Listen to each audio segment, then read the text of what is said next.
This is Eugene Chan and welcome to Straight Talk. Our guest tonight is Mr. Christopher Hui, the Secretary for Financial Services and the Treasury. He serves on the boards of the MTR and the Airport Authority, amongst his many other capacities.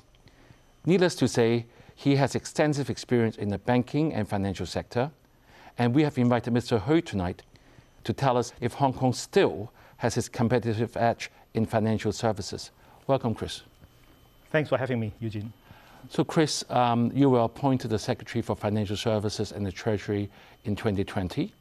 So basically, you have seen through Hong Kong in one of the most challenging periods.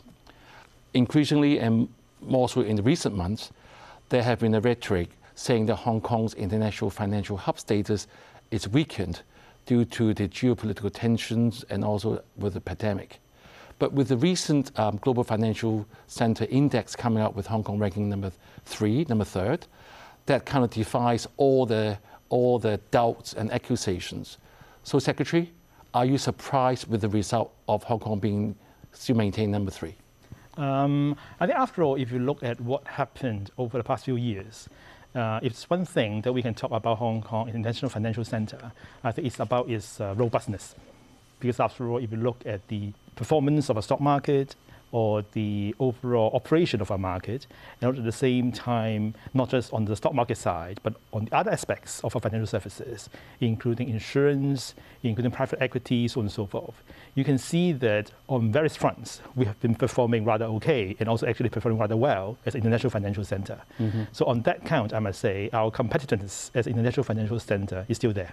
Right. So, Secretary, as I also look at the other cities that are closely behind us, from 4 to 8, we have Shanghai, LA, Singapore, San Francisco, and also Beijing. And behind us, they're very close by. There's only 1 point apart. So, do you think we can keep our ranking for the next index? Hong Kong all along has been not just competing against other cities, but against ourselves. Because after all, if you look at our role in the International Financial Center, basically we are an intermediary, try to pull together investors who are interested in investing in this part of the world, and also issuers who need money to further expansion. So this role basically has been the linchpin of our status in the National Financial Center. And all along, the competitive edge of ours, including the rule of law, the international business standards, and also the way we operate, has been well proven and is still very much the case.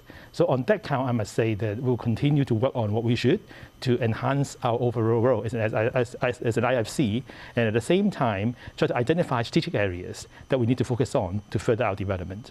Right, Secretary, as you know, Hong Kong people are very keen to maintain our position number 3, if not better. I know historically number 3 is as high as we could get. But with the recent 5th wave, and also with the even Omicron outbreak on the mainland, not to mention with Shanghai lockdown, do you think this is going to affect our index next time? I think the site should not just look at the index per se, but rather in terms of the overall role of ours as a financial center for China and the rest of the world. Because for example, if you look at the global tensions you just highlighted, and also other issues you just pinpointed as the global issues, Hong Kong is not alone, it's being affected. But that said, what we should focus on, first of all, the overall operation of our own market, to make sure that it's efficient and also operating as it should be. And it is actually the case, that's number 1. And number 2, if you look at the areas that we have been focusing on, like for example, on the private equity side, on the family office side, and also on the virtual asset side, we've been focusing on areas where we see new growth opportunities. And it's something that we'll continue to do in order to further enhance our role in this area. Right, so Secretary, a good statement you make, Hong Kong is not alone facing the pandemic and sort of changing in the economic climate. So as the title of the show asks, do you think that, what is your assessment of Hong Kong's future maintaining as an international financial hub, and most importantly, being competitive? I can answer this question from 2 areas. First of all, we have to look at the ingredients of our success over the past few decades, including the rule of law and also the way that we operate, which is in line with international standards. At the same time, the wealth of our professionals here. All these have and will continue to stay So on that front, I'm not worried. And the second aspect I want to focus on is not just on the fundamentals, but in terms of how well we will to be able to grasp these new opportunities, like, for example, on ESG, on fintech, and also family office, virtual assets, as I just highlighted. And that's why the government has been focusing on these areas and also look into ways that we can further enhance our competitiveness in these areas. So in short, you are confident Yes. you'll maintain to be competitive? Yeah. Right. Before we move on to the virtual assets, or the fintech, all that you have mentioned, let's look at Hong Kong's resilience. Look at the last few years, I think Hong Kong has done very well. I think Dr. Rocky Tong was here last week, and he told us that we were down to number 6 at the International Financial Center Index, and because of national security legislation, we're back at number 3. But this year's financial market has been quite turbulent. If you look at the stock market, you look at the IPO or even transaction activity, look at the bond market, you kind of use the word lackluster, and not to mention there's an interest hike coming. So with all this trend happening, does it represent that Hong Kong is not as competitive as before? I don't think so, because after all, markets go up and down. It's part of the natural market forces, so to speak, which drive these cycles. And if you look at how our markets have been performing or operating despite these cycles, we have been doing that very robustly. And so on that count, I must say, we may maintain competitive. At the same time, we'll continue to uphold the integrity and also the stability of the market in such a way that we'll continue to grow in this area. Right. One area that we talked a lot in the last few shows is the travel restrictions. We know that some of the firms and people inevitably will need to consider the relocation. So what is your view of such travel restriction in particular on the financial industry? As I just highlighted, we are not alone being affected by pandemic. And at the same time, we have been engaging very closely with various stakeholders in this sector, including banks, security firms, PE firms, so on and so forth. And we have been also trying to explain to them the rationale of all the policies that we have provided so far in terms of on the COVID front. And I think most of them, not just on the financial services side, but also many CGs that we have been seeing, very much welcome the measures that we have put forward back in a few months back, in terms of gradually, in a phased manner, relaxing the certain restrictions now we already have. So on that front, I think it's very clear that it's a balancing act. On the one hand, when we introduce these measures, we have to regard of the economic and social needs, and also at the same time, the acceptability of the people of these measures. But at the same time, we also have to look into the overall COVID situation, right. which is something that we'll continue to do. Right, Secretary, as you one of the major pillar industries of Hong Kong is financial services, which account from 23% of our GDP. It employs 18% of our workforce. It's a very high number. Do you think this recent so-called brain drain of people leaving Hong Kong that widely reported, how much is that going to affect the industry? As you said, people is very important. And secondly, what is the government going to do about this? The way that people move, I think, is very driven by many factors. But of course, COVID is one. But I think more fundamentally is about the development opportunities that a place can offer. Because after all, if you look at like a company or individual, when they decide where to locate their home or business, they will also look into whether there's any prospect for them to do so. So on that front, I must say, like for example, recently we just announced the expansion of our connectivity program in the mainland, includes ETF. At the same time, we are going to introduce new laws to provide for family office tax concessions. And also, we are also trying to introduce new law to better regulate our virtual asset service providers. I think all these are actually development opportunities for the sector, not just for the financial services sector, but also for the economy at large. So on that front, I must say, people will generally driven by all these development potentials and come back to Hong Kong. Right. Another item that we always mention is about our neighboring city, Singapore. I've heard that over there they have given education subsidies to the citizens during COVID, so that to upgrade them, so that they can have a new path, or they'll be better trained. Is this something that we can consider to further enhance our resilience and also build our talent pool? Talk about talent pool. I think there are three sources, to speak, of talents. First of all, are definitely the local new talent, like for those just graduated from universities. And on that front, we have actually specific programs to help them to find opportunities to work in our fintech companies or in our financial service sector. Because these are the people who don't have the required experience, and that's why they need a little bit of boost and support to get them on board into the labor market.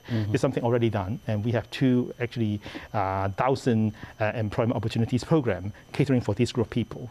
And another group of people, apart from the new graduates, will be the professionals, because they need to be continuously retooled or reskilled, in particular with new financial service trends like ESG and fintech.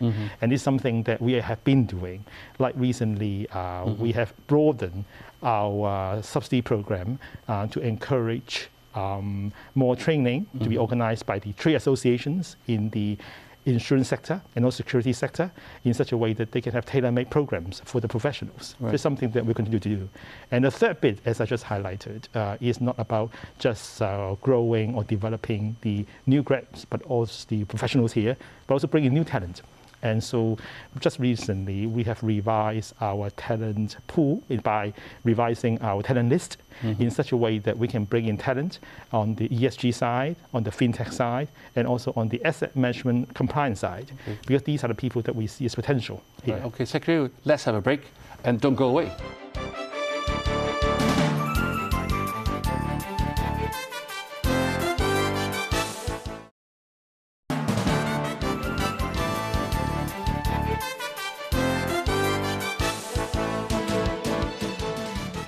Welcome back. Thank you for staying with us. We have been talking with Chris Hui about Hong Kong's competitiveness as a financial hub. So, Secretary, we had been through quite a bit of Hong Kong's competitiveness as a financial center, and you're quite confident that Hong Kong is fine. Then let's look at the connectivity with mainland and opportunities ahead. As you know, with the basic law, we have one country, two system, and that's exactly the basis why we have direct access to the mainland capital markets and enable us to have two functions as an international financial center and also as a unique gateway between our motherland and the rest of the world. So I believe you have two Connect schemes running. One is called the Southbound Trading or Bond Connect and the Cross-Boundary Wealth Management Connect. So can you give us a very brief update on how they have been doing? In fact, we have more than two, but actually three, if not more, Connect programs with the mainland. And number one is definitely the Stock Connect to start with the Shenzhen and Shanghai. And at the same time, we have broadened that to include a Bond Connect. At the same time, just very recently, last year, we have the Wealth Management Connect. Basically, is focusing on the individuals in terms of allowing them to invest in the bank's products cross-boundary. And also just very, very recently, we announced that there will be ETF Connect. Okay. So basically, you can see that we are pursuing these connects, first of all, to get them started as soon as possible. Yet at the same time, try to broaden the scope of the inclusion in such a way that we can meet the demand for investment and also asset diversification on the mainland and also internationally. Right, it's very good to hear that we have all these Connect programs with the mainland. But with the rest of the world, as you know, with the increased geopolitical tensions, we hear of stories like with the recent Russia incident, they actually have sanctions against the whole city. That means all that had never happened could happen now. Even the SWIFT system, they're not allowed to go in. So how prepared are we should something like that unfortunate may happen? In fact, within the government, we have been working closely with our regulators, basically cross-sectoral basis, the banking, securities, insurance, so on and so forth, to closely monitor the operation of our markets. Not just on the listing side, but also on the OTC side, and also look at different parameters, indicators, to make sure that our markets continue to run smoothly. And it's something that we will continue to do. And at the same time, I would say, when you cast the sight a little bit further, even though there are these short-term issues or immediate-term issues, but you look at the source of growth globally, definitely it will be Asia and also China. So over the medium and long term, I'm sure that Hong Kong, as part of the country in Asia, will still be the spotlight for growth, and capital will still be driven by returns to come back here. Mm-hmm. Right. Another incident happened last week with the Hong Kong Institute of Certified Public Accountants. They're going to end their decade-long mutual recognition relationship with the U.S. counterparts on the basis that the U.S. side doesn't want to go through the one-year experience, local Hong Kong experience, before they get qualified. This definitely not a good thing in a way, but how is it going to affect Hong Kong status as an IPO or even asset management center? Would that be affected? I think we should, first of all, set the record straight. It's rather a professional qualifications matter to be discussed and decided among the industry associations. So it's not really about politics, but really about the recognition of professional qualifications between two jurisdictions. So that's number one. And number two, if you set things in the broader context, like for example, recently in terms of our IPO market, even though globally, as you highlighted, there are some types of these medium-term or short-term issues affecting the global sentiment. Our pipeline is strong. At the same time, we still have IPOs coming. So all in all, I'm confident, and also I'm sure that our role as a international financial center will still thrive. Right. See, Hong Kong is one of our things that we always be very proud of, is Hong Kong being an international financial center. And as I said earlier, 80% of the population is employed within the industry and account for 23% of our GDP. So how does the other remaining parts of the Hong Kong population benefit from us being a financial center if we're not in the industry? I think that's very true in a sense that finance or financial services is just one element or one aspect of the overall economy. But that said, it's an integral part in a way that is serving other parts of the economy. Like, for example, recently we have the consumption voucher. Basically, it is a way for the government not just to boost the economy, but to encourage the wider adoption of digital payments and services. If you look at the figures, with the introduction of consumption voucher, we have more than 6 million accounts being opened at individual level. And also we have more than 120,000 merchants being included in these schemes.